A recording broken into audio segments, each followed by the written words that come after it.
doing at least one big national retailer is really important. Sure. Or something that can be, purchased online, like an Amazon, or Macy's, Target, Yeah. Bed Bath & Beyond, something that literally can have access, especially if you have a lot of guests that are traveling in from out of state, something that everyone has access to. And then if you want to do something a little more specialty, whether it's still a chain store like a Crate and Barrel. Exactly. Yeah. Exactly. So it's a little more specialty, or if there's even something local that you love. But if you don't have a lot of local people, keep that in mind. How would they order? Is there an online place? Is there a phone number to call? So you want to make it easy for your guests to buy you something. Yeah. No, that makes sense.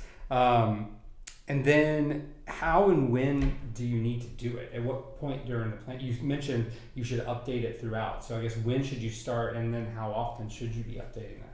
So you definitely want to make sure that you're registered before you have any big parties. So, if you're having an engagement party, you could maybe start your registry, have a few items. Engagement parties don't always come with gifts, so it's not, kind of mandatory. I would say you definitely, before you have any kind of bridal shower, you want to make sure you've registered, because people will bring gifts to a bridal shower. Sure.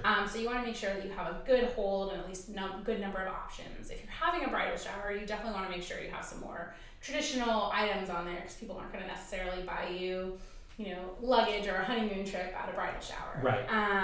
And so you want to make sure you have a good number of items on there for that. Sure. And then obviously as you get closer to wedding day, you'll want to make sure that your registry is nice and full. People will start buying you gifts, 6-8 weeks out before the wedding. Sure. So you want to make sure it's been updated. No, that makes sense.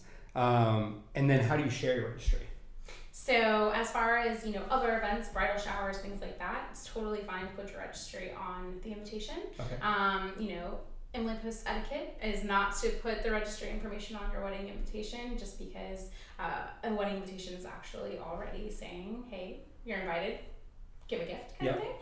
So you can definitely put that on your wedding website. That's a great place to put that.